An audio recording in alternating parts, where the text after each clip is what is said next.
Baik, selamat malam. Malam. Silakan, Selamat Bu. malam.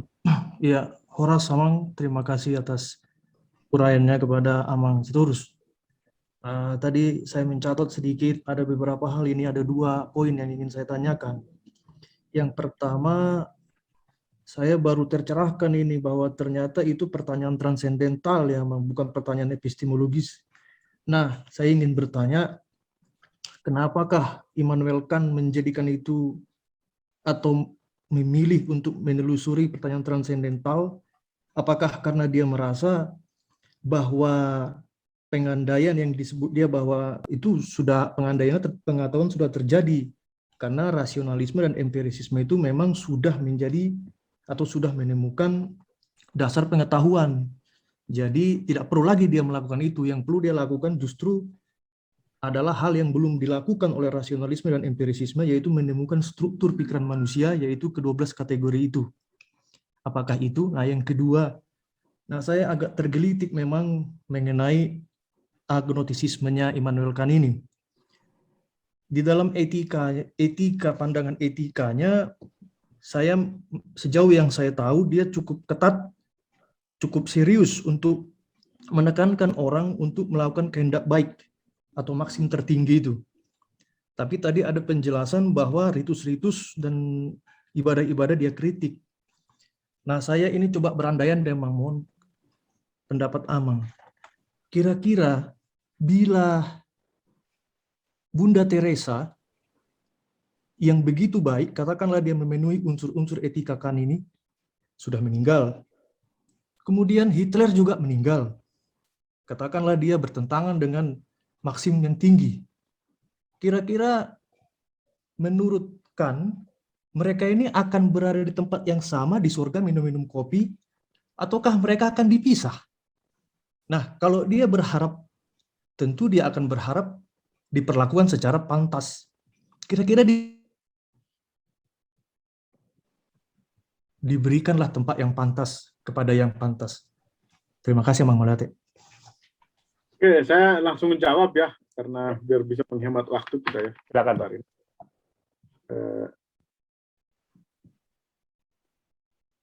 Oke. Halo, Bet. Jadi gini ya, mengapa Kant meneliti filsafat transendental itu ya? Jadi itu yang sering sebenarnya kalau Immanuel Kant itu diperkenalkan sebagai filsuf yang mau mengatasi dualisme antara empirisme dan rasionalisme itu keliru ya. Jadi Kant itu tidak pernah berniat mengatakan saya mau mensintesakan empirisme dan rasionalisme, tidak pernah ya. Omongan itu muncul sebenarnya itu dari seorang pengikut Kant ya, namanya itu Kuno Fischer. Kuno Fischer itu seorang filsuf Jerman Kantian yang menulis sejarah-sejarah para filsuf besar gitu ya.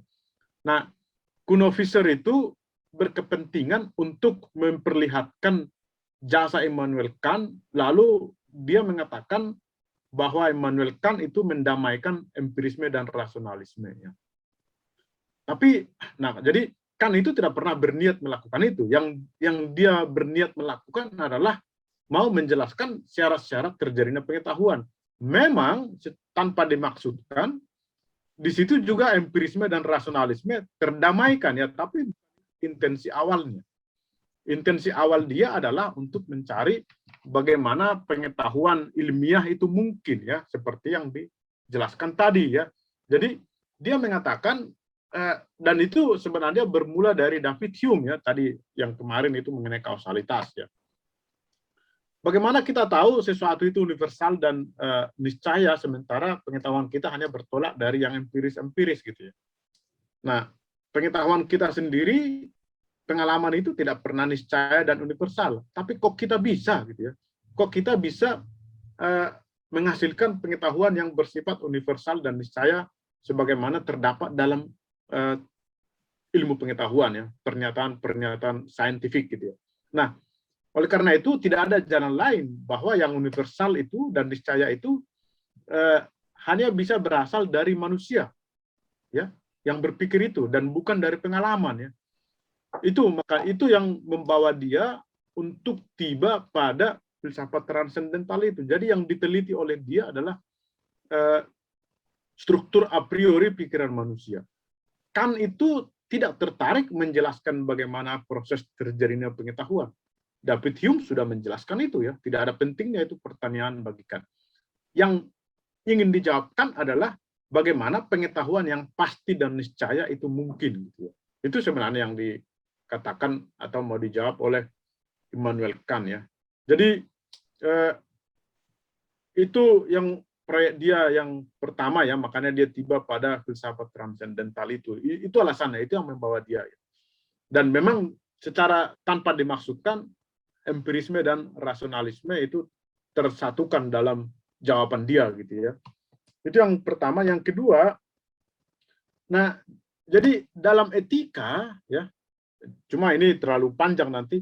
Dalam etika kan juga bicara mengenai Tuhan, ya. Jadi hukum-hukum moral bahwa kita bahwa dalam moralitas kita dituntut berbuat baik, the summum bonum, ya, the highest good, gitu, kebaikan tertinggi, itu mengandaikan beberapa hal, ya. Pertama, bahwa kita itu selalu dituntut melakukan kebaikan tertinggi yang tidak pernah bisa kita lakukan, ya. Itu mengandaikan satu, immortalitas jiwa, dua, kebebasan, dan tiga, kebahagiaan, gitu, ya. Realitas inilah yang sebenarnya disebut dengan realitas Tuhan, gitu, ya. Ada penjelasannya bahwa yang disebut dengan Tuhan itu adalah sebuah realitas, bukan sebuah individu sebagaimana orang beragama pahami, gitu, ya. Nah, dia mengatakan bahwa kalau kita berbuat baik, kita bisa berharap bahwa kita akan bahagia, akan bertemu dengan Tuhan nanti, gitu, ya. Maksudnya begitu, ya. Tapi bukan berarti motif kita berbuat baik adalah agar bertemu Tuhan. Bukan seperti itu. Itu justru kita tidak bermoral, ya. Karena kita itu perbuatan baik kita itu pamrih, gitu, ya. Jadi ibaratnya gini, kalau kita berbuat baik, maka dengan sendirinya ini harapan, ya. Ini harapan, ini bukan pengetahuan, ya. Ini apakah Tuhan itu ada? Ini nggak bisa kita ketahui, tapi ini harapan kita, gitu, ya. Bahwa kita berbuat baik, maka dengan sendirinya kita akan sampai kepada Tuhan, ya. Jadi misalnya kalau Anda menelusuri berangkat dari Cawang melalui tol Jagorawi, maka secara pasti Anda akan sampai ke Ciawi, sekalipun Anda tidak ingin ke Ciawi, gitu, ya. Itu sama dengan itu.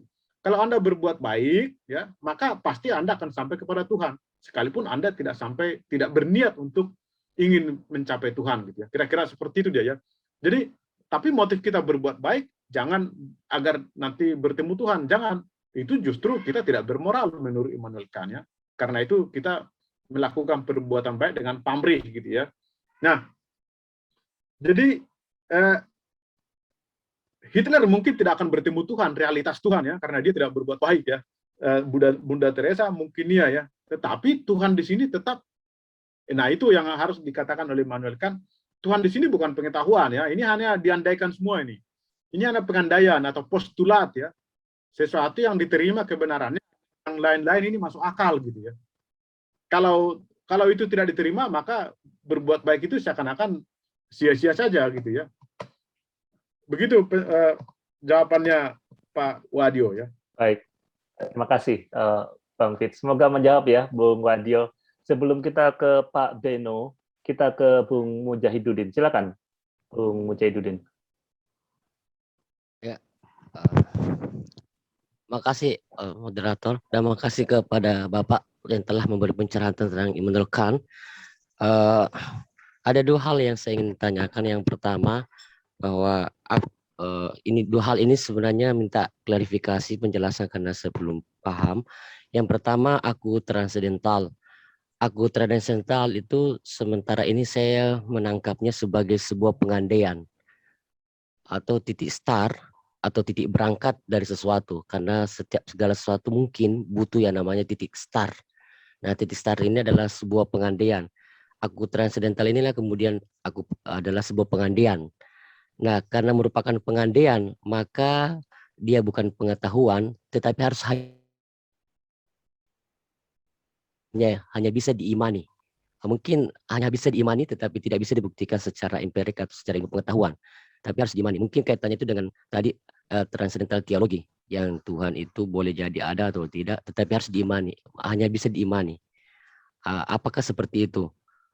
Itu yang pertama. Terus yang kedua, bahwa manusia itu hanya mampu menangkap fenomena tapi tidak nomena. Nah, karena pengetahuan itu bersifat konstruktif atau perspektifal. Artinya setiap pengetahuan itu bersifat perspektif atau konstruktif. Nah, kalau dia bersifat perspektif atau konstruktif, maka dia bersifat kontingen atau spasial atau subjektif.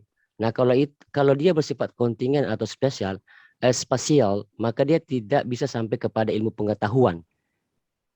Dia tidak, karena ciri dari ilmu pengetahuan telah dijelaskan tadi adalah bersifat umum dan niscaya. Kalau demikian, apakah metafisika bisa menjadi ilmu pengetahuan? Kalau melihat kronologis cara berpikir seperti ini, maka tidak bisa sampai kepada ilmu pengetahuan metafisika itu. Karena itu Pak, kira-kira saya tanya, kalau mau penjelasannya. Makasih. Oke, terima kasih Pak Mujahid ya. Jadi ya, aku transendental itu namanya ya transendental sendiri, artinya syarat-syarat kemungkinan pengetahuan ya. Jadi aku transendental itu menjadi juga aku sebagai syarat-syarat kemungkinan pengetahuan ya. Jadi ya kan tidak mengatakan itu diimani, itu kan menjadi lain ya, percaya ya. Ini juga bisa dibuktikan aku transendental ini. Tapi pembuktiannya kan mengatakan itu pembuktian transendental. Artinya bahwa dia harus diterima makanya agar pengetahuan mungkin ya. Itu maksudnya. Jadi pembuktian transendental itu adalah pembuktian dengan melihat bahwa justru dengan adanya aku itulah maka pengetahuan mungkin ya. Kalau aku tidak ada pengetahuan, bagaimana Anda menjelaskan kemungkinan pengetahuan gitu ya. Jadi justru di situ terletak dimensi transendentalitas dari aku itu. Dia memang tidak bisa ditunjuk ya, tidak bisa juga diketahui, tetapi dia harus diandaikan ada secara transendental, yakni sebagai syarat-syarat kemungkinan pengetahuan. Jadi itu pembuktiannya ya. Kan tidak mengatakan itu diimani, karena iman kan menjadi lain. Iman kan tidak bisa juga dibuktikan ya, tetapi ini kan bisa dibuktikan, tapi secara transendental gitu ya. Itu begitu Pak jawabannya. Yang kedua, memang pengalaman itu kontingen, tidak pernah universal dan niscaya gitu ya. Tetapi justru, nah kan itu keniscayaan dan universalitas itu berasal dari subjek yang menjalankan tindakan mengetahui gitu ya. Jadi di sini makanya sebenarnya buku kritik dari Renan Vernon itu adalah metafisika ilmu alam. Metafisika dari fisika, karena di sini Immanuel Kant memberikan penjelasan bagaimana ilmu alam itu mungkin.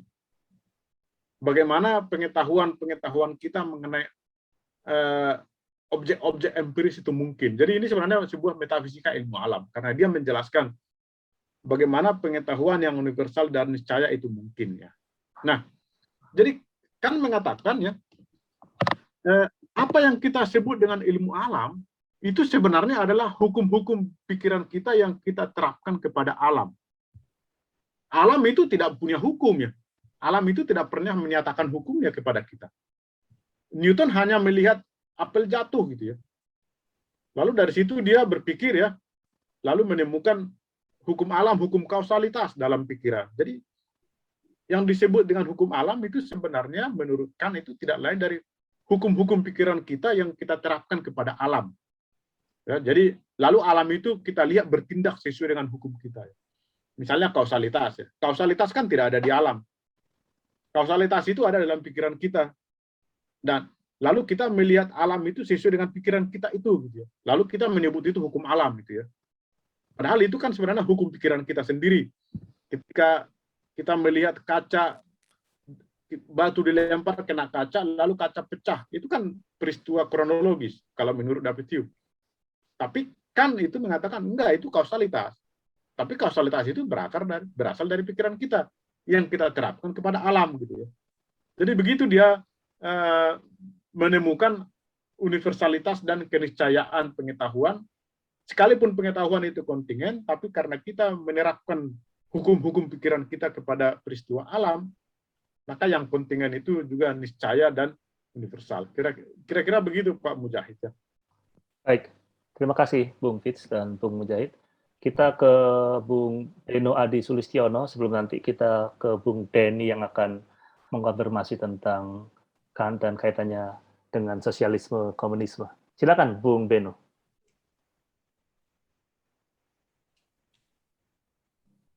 Perlu di-unmute dulu Bung Beno.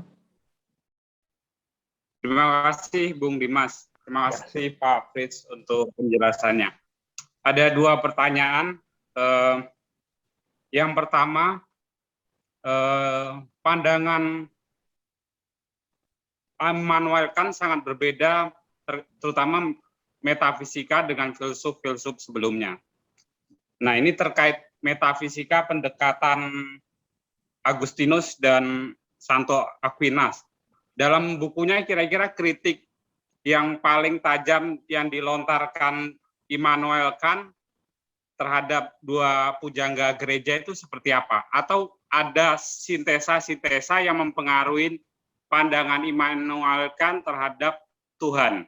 Itu yang pertama. Kemudian yang kedua terkait ruang dan waktu.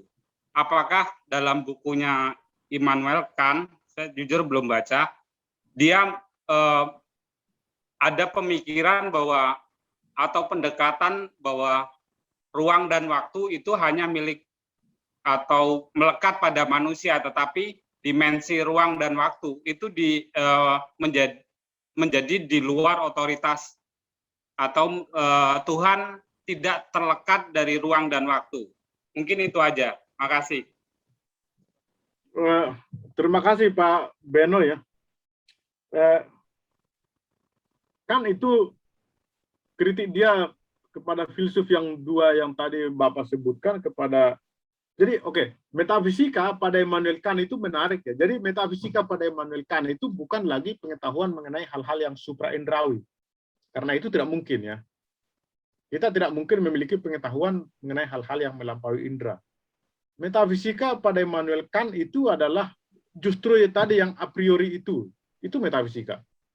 Ya. Mengapa? Karena dan itu justru sesuai dengan pengertian etimologi metafisika. Metafisika beyond fisik gitu ya, atau di seberang yang fisik. Nah, yang fisik itu adalah alam semesta yang bisa kita ketahui. Apa di beyond itu, di balik di seberang itu tidak lain instrumen-instrumen pikiran kita yang kita gunakan untuk mengetahui fisik itu. Jadi metafisika itu sebenarnya menurut Immanuel Kant itu tidak lain dari struktur pemikiran manusia yang telah disistematisasi oleh dia. Jadi itu menjadi objek penelitian dia. Dan itu yang mau dibikin ilmiah gitu ya. Nah, kritik dia kepada Aquinas itu tadi dalam kritiknya mengenai teologi kan Aquinas kan menjelaskan Tuhan dengan quinque viae gitu ya, dengan 5 jalan ya. Dan itu dikritik oleh Kant juga ya dalam tadi konsep fisiko-teleologisnya misalnya itu juga dikritik oleh Immanuel Kant itu ya, bahwa tidak bisa disimpulkan bahwa karena alam semesta ini ada lalu Tuhan ada gitu ya. Tidak bisa disimpulkan. Kalaupun dikatakan bahwa alam semesta ini hanya mungkin karena ada yang menciptakan, itu tetap Tuhan di situ adalah Tuhan transendental yang diandaikan keberadaannya agar kita bisa memberikan jawaban atas pertanyaan dari mana alam semesta gitu. Jadi di situ perbedaannya. Dalam slide yang tadi yang saya hanya lewatkan singgung sedikit, dia justru mengkritik teologi yang mau mempertanggungjawabkan eksistensi Tuhan dengan bertolak dari kontingensi dari alam semesta, ya. Dan kemudian Tuhan di situ dipahami sebagai Tuhan yang dapat diketahui, gitu ya. Jadi itu kritik dia sebenarnya terhadap Aquinas, terhadap seluruh teolog yang melakukan atau membuktikan eksistensi Tuhan entah dengan cara ontologis, ya, misalnya Anselmus, ya, atau dengan cara kosmologis dari keberadaan alam semesta, atau dengan cara fisiko-teleologis bahwa alam semesta ini terarah untuk sebuah tujuan tertentu ya. Dan kritik dia itu menjadi kritik yang sangat rasional ya. Jadi itu saya jelaskan dalam slide tadi, kritik dia terhadap Thomas Aquinas. Nah, ruang dan waktu dan Tuhan ya tentu Tuhan itu di luar ruang dan waktu gitu ya. Tuhan itu tidak termasuk dalam ruang dan waktu. Justru karena itu maka dia tidak bisa diketahui. Tetapi bukan berarti kemudian konsep Tuhan itu menjadi tidak relevan ya. Seperti tadi saya katakan, justru Kant itu banyak berbicara mengenai Tuhan karena bagaimanapun dia mengatakan Tuhan itu menjadi salah satu kebutuhan rasional manusia ya. Karena sebagai makhluk rasional, manusia itu akan selalu bertanya mengenai banyak hal yang tidak mungkin lagi dijawab dengan ilmu pengetahuan ya. Nah, disitulah Tuhan masuk gitu ya. Itu salah satu yang dikatakan dia mengenai mengapa dikatakan bahwa Tuhan itu menjadi kebutuhan alami manusia. Tapi Tuhan di sini adalah Tuhan transendental. Tuhan yang keberadaannya diterima agar yang lain-lain bisa dijelaskan. Bukan Tuhan yang dapat diketahui sebagaimana dalam teologi gitu ya. Gitu, Pak. Baik. Semoga menjawab ya, Bung Beno. Setahu saya, dulu saya pernah juga memberikan kuliah umum mengenai itu di Salihara ya. Sekularitas atau sekularisme di Turki dan bahwa Turki itu menjadi negara modern itu diatur dengan prinsip-prinsip kenegaraan modern itu antara lain justru melalui Auguste Comte, positivisme. Ya. Jadi pendiri Turki modern itu sangat dipengaruhi oleh Auguste Comte sebenarnya. Yang sangat Auguste Comte itu seorang saintis, sosiolog yang sangat rasional ya, yang sangat menekankan order dan progress ya, order and progresso dalam pemikirannya. Jadi negara-negara seperti Amerika Latin itu, Brazil ya, kalau Anda memperhatikan bendera Brazil itu di situ ada order et progresso, itu justru dari Auguste Comte. Jadi negara-negara Amerika Latin itu sangat dipengaruhi oleh Auguste Comte, seorang tokoh positivisme ya. Nah, Turki juga karena pada tahun 1920-an ketika negara Turki modern itu berdiri, terjadi revolusi dari pemerintahan sebelumnya itu para pemimpin politik itu sangat dipengaruhi oleh Auguste Comte yang belajar di Prancis ya, bahkan tokoh politik Turki pada saat itu seorang pimpinan internasional positivis gitu ya, Auguste Comte. Oke. Jadi bukan dari Immanuel Kant, tetapi dari Immanuel Kant itu kita diajari agar kita rasional dalam beragama gitu ya. Bahkan mungkin Immanuel Kant itu terlalu rasional dalam beragama ya. Nah, tentu tadi yang dikatakan Pak Denny itu memang memprihatinkan ya. Immanuel Kant sendiri ya tentu akan menganggap itu hal yang aneh ya, bahwa orang bisa ribut gara-gara sesuatu yang transendental gitu. Orang ribut memperebutkan yang transendental gitu ya, maksudnya Tuhan yang transendental gitu ya. Nah itu kan sebenarnya jadi kritik Immanuel Kant juga bisa dipakai untuk mengkritik itu ya, bahwa radikalisme itu kan bertolak dari paham yang sangat yakin seakan-akan mereka mengetahui benar mengenai Tuhan gitu ya. Seakan-akan Tuhan itu bisa seperti pengetahuan mereka mengenai Tuhan sedemikian pasti dan yakin ya. Sementara mereka tidak pernah melihat ya, itu kan kepercayaan gitu ya. Tapi keyakinan mereka akan kepercayaan itu seperti kepastian pengetahuan ilmiah gitu ya. Nah, Immanuel Kant itu sebenarnya kalau Immanuel Kant masih hidup ya, dia mungkin akan bertanya, Anda tahu Tuhan dari mana gitu ya? Apa Anda pernah lihat gitu ya? Itu bukankah itu hanya kepercayaan gitu ya? Tentu tanpa bermaksud merendahkan kepercayaan ya, tetapi keyakinan atau kepastian perasaan yang demikian pasti mengenai pengetahuan akan Tuhan itu menurut dia tidak masuk akal ya. Justru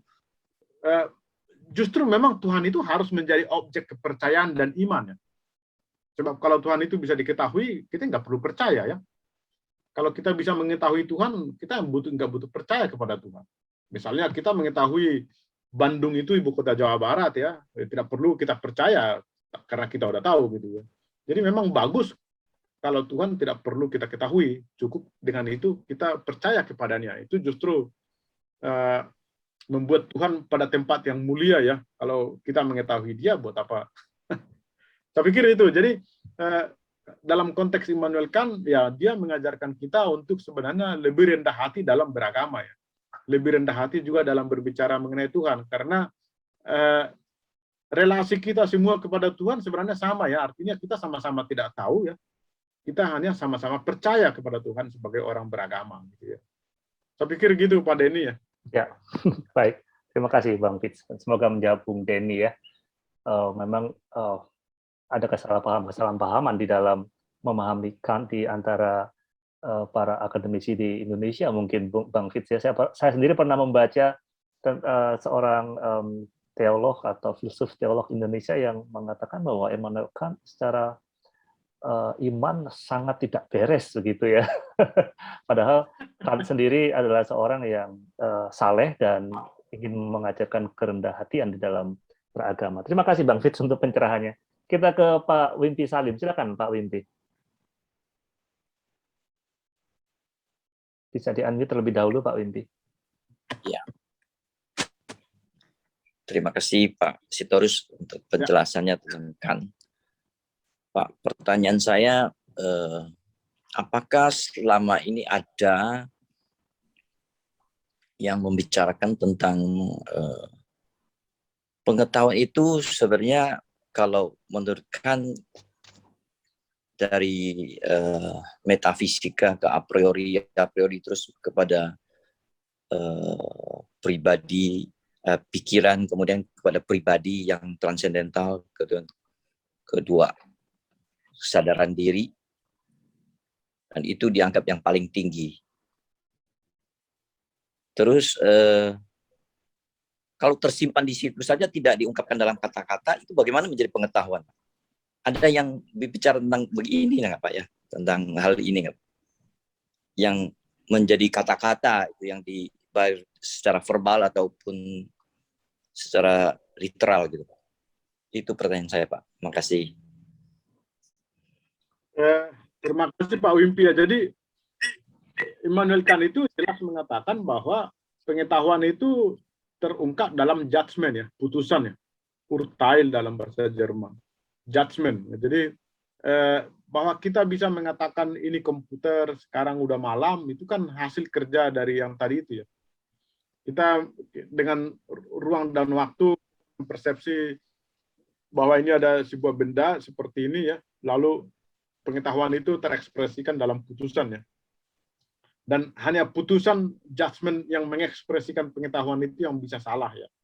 Pikiran kita sendiri atau aku transendental itu tidak bisa salah karena kerjanya hanya memproses data-data yang terberi kepada kita gitu ya. Yang bisa salah adalah pengetahuan yang kita ungkapkan dengan kata-kata verbal gitu ya. Jadi kalau saya menangkap tadi pertanyaan Pak Wimpy itu, pengetahuan yang kita ungkapkan itu adalah hasil kerja dari kategori-kategori itu. Dan aku transendental. Dan ruang dan waktu sebagai intuisi. Mereka itulah yang bekerja untuk menghasilkan pengetahuan. Dan pengetahuan yang mereka hasilkan itu hanya menyangkut hal-hal yang indrawi.